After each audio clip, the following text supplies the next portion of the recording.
Down right there. 2 gone. Boy, and how about the movement down and off the plate? Yeah, time. Coach, I'm going home. I'm gonna go play Fortnite. What's going on, guys? It's Fuzzy. Welcome back to yet another Major League Baseball recap. Did you see that pitch? My brother and his girlfriend are currently watching Harry Potter, the Goblet of Fire in the other room.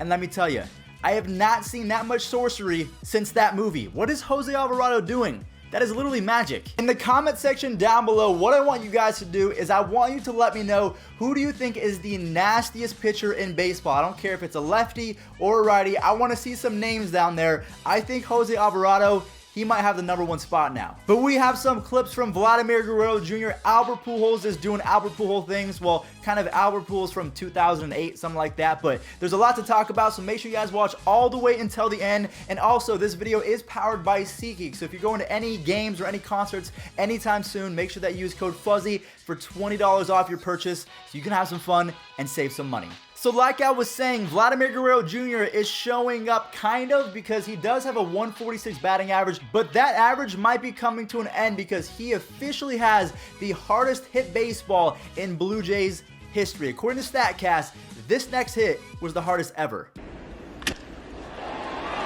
Jumps on the first pitch and rips it off the glove of the shortstop, Tim Anderson.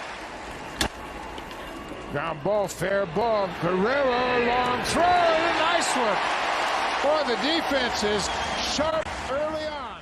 So I just wanted to go ahead and update you guys on Vladimir Guerrero Jr. because he hasn't really produced. So there's one clip. I mean, thanks. Coming up next, we have Albert Pujols, who is turning back the clock. Just like I mentioned in the beginning of the video, he had 2 home runs yesterday against the Baltimore Orioles. Say what you want about the Orioles, you know that these home runs might not count, but Dylan Bundy, he's a pretty solid starter. So Pujols, the machine, take it away, man. And he'll pull this one out to deep left field. That is a no-doubter. Big fly for Albert Pujols. He hits out to the left field again. Has he done it? And he has done it again. Big fly for Albert Pujols. You know what's wonderful about baseball is just walk-off home runs and walk-off hits. I just love seeing these adults get so hyped up about winning a game. So Willson Contreras, Ramon Laureano, they put an exclamation point on the end of these games. They got the W for their teams, and it's so much fun to watch. I don't know how, if you guys are new baseball fans watching, just keep watching. I promise you guys. There's even more exciting stuff to come, but for right now, we're going to have to settle for these walk-offs. 25 innings. Oh, baby. High drive to left. Yelich watching. Cubs win. Cubs win on a Contreras homer.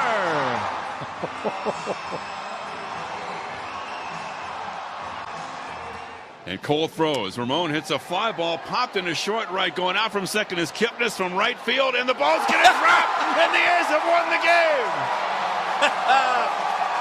A little pop fly. Luplo came in from right. Kipnis went out from... All right, so we have a few more guys that went off yesterday. Aledmys Diaz of the Houston Astros and Yandy Diaz of the Tampa Bay Rays. You guys see the Indians flag back there? I've talked about it before. I cannot believe that we traded away Yandy Diaz. Now, we did get Jake Bauers in return, so I guess it's kind of been equal, maybe a little bit. But anyways, both of the Diaz, they went off yesterday. Aledmys with the grand slam. Yandy with 2 home runs of his own. These dudes know how to hit, bro. Fastball. This ball's drilled deep to left field. Get up, ball. Grand slam. Aledmys Diaz. Second career grand slam, and there's his signature moment as an Astro. Oh, man. How's that for setting the tone? Here's Diaz to lead it off, and a shot into left field. Back it goes. Gone. Home run for Diaz. Sends a high fly ball into right field. Frazier back. It is gone. Speaking of guys that just absolutely raked, the New York Mets, they have a couple dudes that they just seem like they're either going to hit 35 home runs or get 200 hits apiece. We have Pete Alonso and Michael Conforto going off, but that's not even including a guy named Jeff McNeil, who's having a really good start to his 2019 as well. But I mean, aside from all that, like I said, Pete Alonso and Michael Conforto, they went back to back.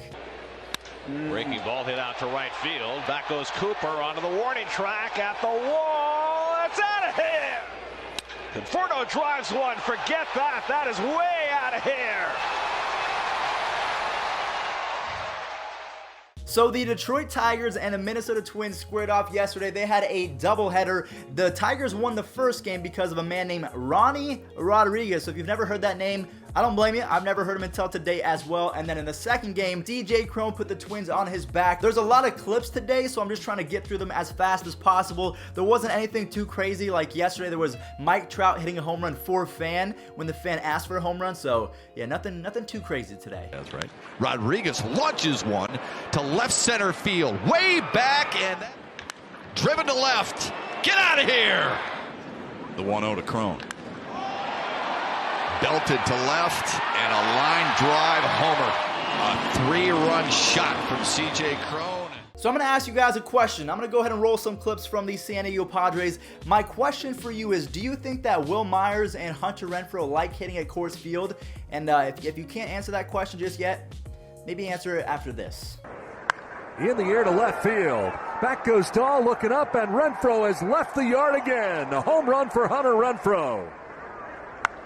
Fly ball left field, struck pretty well off the bat of Will Myers, back towards the wall, and that ball is gone.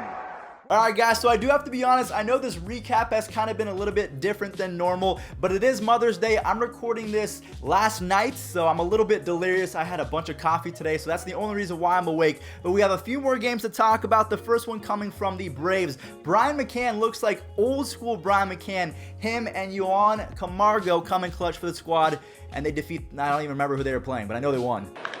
As that ball is hammered deep toward right center field. No English needed on this one. That one's headed for the pool. And just above. High fly ball. One swing. One run for Camargo.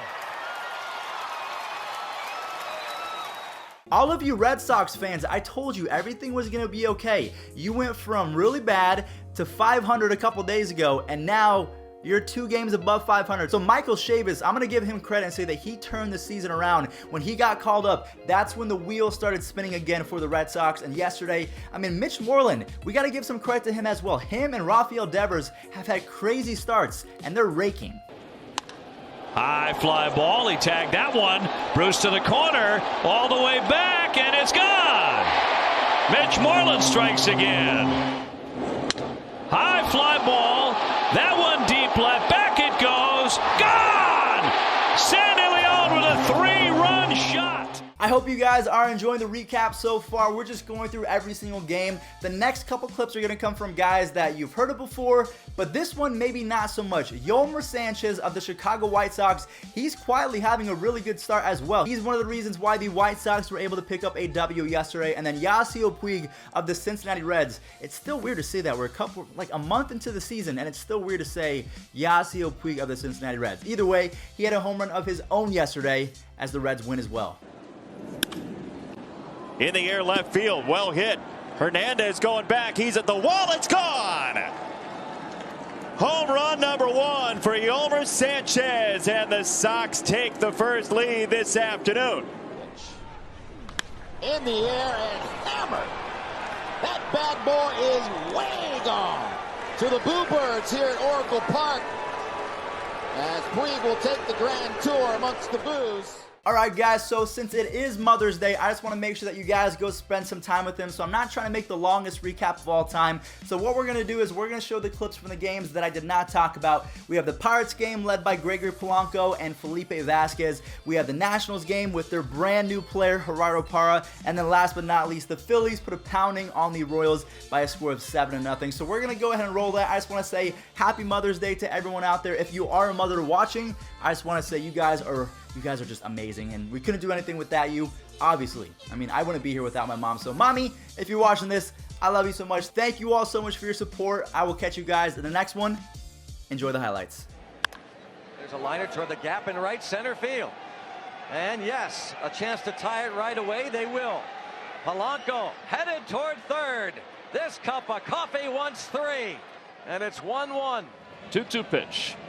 And a strike 3 called on the inside part of the plate.